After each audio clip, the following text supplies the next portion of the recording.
Good evening guys. இன்னைக்கு இதே மாதிரி இந்தியாவில் இருக்கிற எல்லா போலீஸ் அஃபீஷியல்ஸ்க்கும் மீட்டிங் அரேஞ்ச் பண்ணியிருக்காங்க.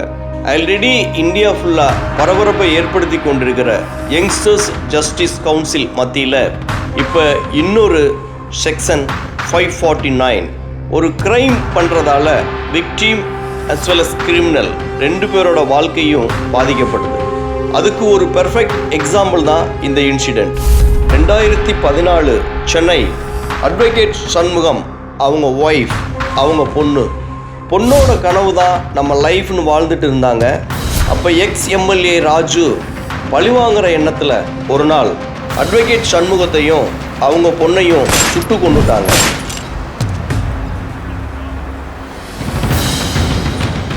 அந்த அதிர்ச்சியில் அவங்க அம்மாவும் தற்கொலை பண்ணிக்கிட்டாங்க. அவங்களோட சந்தோஷம், கனவு எல்லாம் அழிஞ்சு போச்சு. பணப்பேராசையில் கொலை பண்ண அவனையும் அதே பணத்துக்காக அவங்க ஆட்களை கொண்டுட்டாங்க. குற்றங்களை தடுக்க எத்தனையோ சட்டதிட்டங்கள் இருந்தாலும் குற்றங்களும் குற்றவாளிகளும் குறையவே இல்லை. அதனால் எல்லாரோட ஒருமித்த அப்ரூவலையும் வாங்கி நாளைக்கு 32 மாநிலங்களிலும் அமலுக்கு வருது செக்ஷன் 549 குற்றவாளிகளுக்கான உளவியல் சட்டம். இதோட ரூல்ஸ் என்னன்னா, இது ஒரு psychological technique as well as treatment.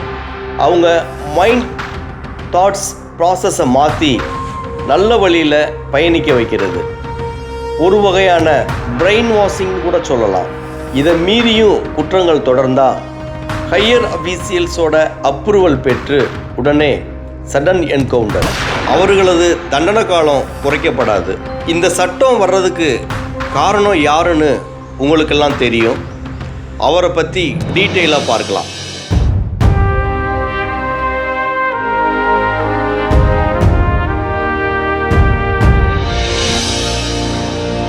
Youngster justice கவுன்சில்னா என்ன? ராஜன் சார், மக்களுக்கு நீங்களே என்னன்னு தெளிவாக சொல்லுங்கள். வணக்கம். நாட்டில் நடக்கிற நீதிகளுக்கு நீதிமன்றத்தில் சாட்சிகள் இருந்து அல்லது சாட்சிகள் கிடைக்கிறதுல ஏதேனும் அரசியல் நடந்து நீதி கிடைக்காத பட்சத்தில் இந்த யங்ஸ்டர் ஜஸ்டிஸ் கவுன்சில் மூலம் முறையிடலாம்.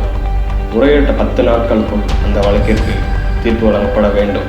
ஒரு வழக்கிற்கு தீர்வு வலைதளத்தில் மக்களின் பார்வையில் வைத்து ஆராயப்படும். மக்களின் தீர்ப்பை அவர்கள் போலிங் அடிப்படையில் தெரிவிக்கலாம். அதனை ஆராய்ந்து நீதிமன்றத்தில் தீர்ப்பு வழங்கப்படும். இதில் யாரும் தலைமை இல்லை, அனைவருக்கும் சமமான உரிமை உண்டு.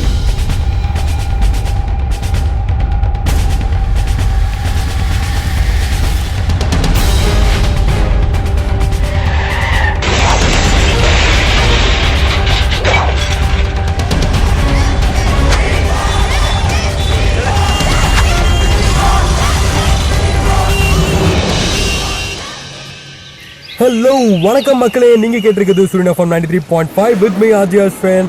அண்ட் இந்தியா ஃபுல்லாக எதிர்பார்ப்பை ஏற்படுத்தி இருக்கிற இந்த யங்ஸ்டர் ஜஸ்டிஸ் கவுன்சில் கேஸ் இன்னைக்கு உச்சநீதிமன்றத்தில் நடக்க இருக்கு. ஒட்டுமொத்த மக்கள் இதுக்காக எதிர்பார்த்து காத்துக்கிட்டு இருக்காங்க. பட் இது அப்ரூவ் பண்ணுவாங்களா இல்லை மாட்டாங்களா? நான் ஃப்ளாகை தள்ளி விடாம போனா அது உனக்கு ஒரு ஹேபிட்டாவே ஆயிடுச்சு. யங்ஸ்டர் ஜஸ்டிஸ் கவுன்சில் கேஸ் தீர்ப்பு அடுத்த வாரம் தள்ளி வச்சிட்டாங்க. இந்தியாவே எதிர்பார்த்துக்கிட்டு இருக்கு. பார்ப்போம் என்ன நடக்குதுன்னு. பார்க்கலாம். 40க்கும் மேற்பட்டவர்களை கொடூரமாக தாக்கியதற்காகவும் பல குற்றங்களை செய்ததற்காகவும் கைது செய்யப்பட்ட ரவுடி சேது இன்று பெயிலில் விடுதலையாகிறார்.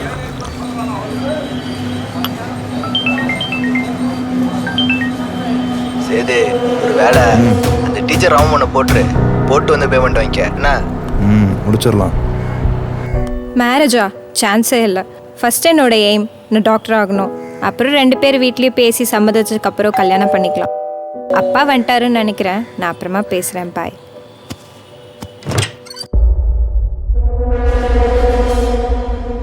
யார் நீங்க?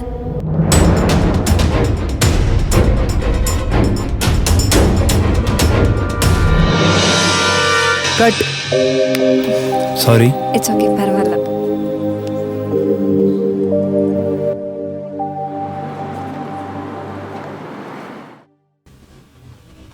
ஹாய் அக்ஷய். ஹாய். என்ன வீட்டிலே ஷூட்டிங்கா? ஆமாம் அக்ஷய். ஸ்கிரிப்ட் படித்தேன். ஒண்டர்ஃபுல். என் லைஃபே ஸ்டோரி எடுத்து பண்ணுறதுக்கு ரொம்ப தேங்க்ஸ் அக்ஷய்.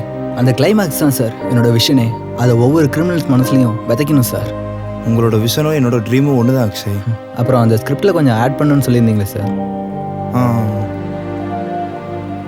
2011 ரிலீஸ் ஆகி 2 வருஷம் தலைமறைவாக இருந்துட்டு திரும்ப இங்கே வந்தேன். இங்கே வந்தப்போ சரியான வேலை இல்லை, வாழ்க்கை வறுமையில் போய்ட்டு இருந்துச்சு. அந்த போலீஸ் ஆஃபீஸர் சொன்னது என் காதில் ஒடிச்சுக்கிட்டே இருந்துச்சு. ஆனால் திரும்ப எந்த விதமான தப்பும் பண்ணிடக்கூடாதுன்ற ஒரு முடிவில் இருந்தேன். அப்போ ஒருத்தர் வந்து உங்கள் தோற்றம் பார்க்க வில்லை மாதிரியே இருக்குது, என் குடும்பத்தில் நடிக்கிறீங்களான்னு கேட்டார்.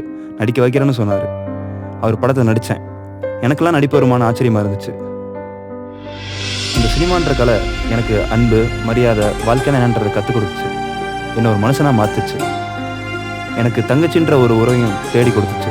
குற்றம் செய்கிறவங்க கிட்ட அதோட அறியாமையை கொண்டு போய் சேர்க்கணும்னு எனக்கு ரொம்ப ஆசை. ஆனால் அது எப்படின்ற கேள்வியோடைய வாழ்க்கை போயிட்டு இருந்துச்சு. இந்த இன்சிடெண்ட்லாம் சேஞ்ச் பண்ணாமல் அப்படியே ஸ்ட்ராங்காக ஸ்கிரிப்டில் ஆட் பண்ணிருந்துச்சு. சின்ன சின்ன படங்களாக நடிச்சுட்டு லைஃப் அப்படியே போயிட்டு இருந்துச்சு. அப்போ ஒரு இன்சிடெண்ட், பணத்துக்காக ஒரு சின்ன பொண்ணை சுட்டு கொன்னுட்டானுங்க.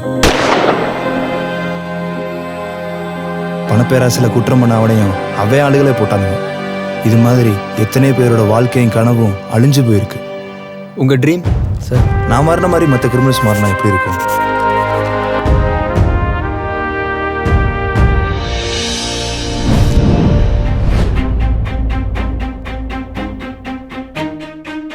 கதையை பற்றி பார்த்தோம்னா இது ஒரு உண்மை சம்பவத்தை அடிப்படையாக வச்சு எடுக்கப்பட்ட வந்து போராளிகள் அப்படின்னு சொல்லாங்க. ஏன்னா இந்த ஒரு படத்தை யோசிச்சு எடுத்து வெளில கொண்டு வரதுக்கு ஒரு மிகப்பெரிய தைரியம் வேணும். வேல்யூ நிறைய இருக்கு. மார்க்கெட்டிங் அப்படி செதுக்கி வச்சிருக்கிறாங்க.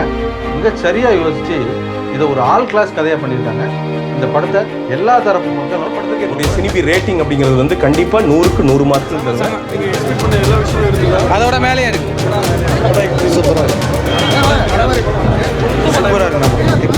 தமிழ்நாடு இளைஞர்கள் முன்னேற்ற கழகம் இது வரைக்கும் ஒரு சினிமா பற்றி பேசினது கிடையாது.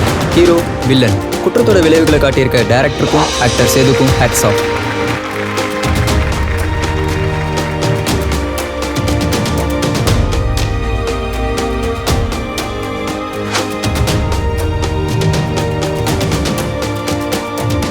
வாழ்த்துக்கள் அக்ஷய்.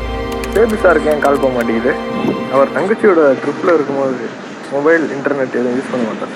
அவருக்கு வந்தது நம்ம சர்ப்ரைஸாக சொல்லிடுறோம்.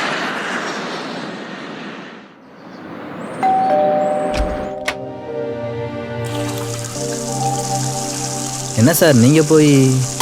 நாங்கள் சாப்பிட்டா தானே அக்ஷய். படம் எப்படி போயிட்டுருக்கு? படம் இந்தியா ஃபுல்லாக சென்சேஷனலாக போயிட்டுருக்கு. நிறைய ஜெயில்ஸில் போலீஸ் அஃபீஷியல்ஸே ஸ்க்ரீன் பண்ணியிருக்காங்க. படத்தில் இருக்கிற சைக்காலஜிக்கல் டெக்னிக்கை அப்படியே ரூலாக போட்டாங்க சார். என்ன சொல்கிறீங்க அக்ஷய்? உண்மையா? ஆமாங்க சார், நிறைய கிரிமினல்ஸ் பார்த்து மாறிட்டாங்க. இந்தாங்க சார், நீங்கள் வேணால் பாருங்கள். எல்லாத்தையும் விட்டுட்டு நான் இப்போ ஹோட்டல் நடத்திக்கிட்டு இருக்கேன். ஆனால் இப்போ தான் புரியுது, அழகாக ரசிக்கலாம், ஆனால் அதை அடைய நினைக்க தான் தப்பு. எல்லாத்துக்கும் காரணம் நீங்கள் தான் அக்ஷய். Hats of.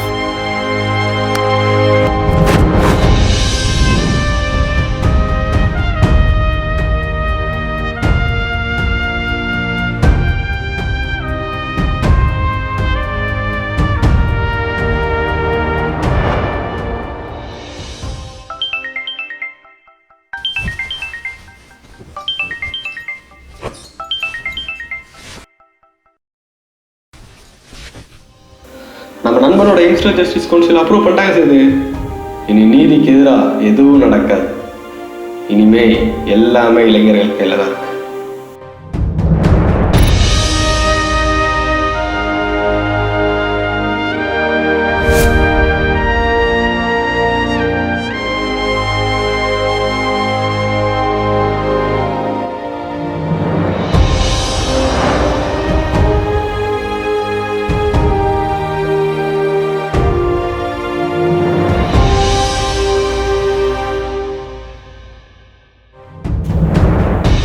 செக்ஷன் 549 மற்றும் யங்ஸ்டர் ஜஸ்டிஸ் கவுன்சில் ஆகிய இருபெரும் சமுதாய மாற்றத்திற்கு காரணமாக இருந்த மறைந்த சமூக ஆர்வலர் ராஜனுக்கும் நடிகர் சேதுக்கும் பல விருதுகள் வழங்கப்பட்டு வருகிறது.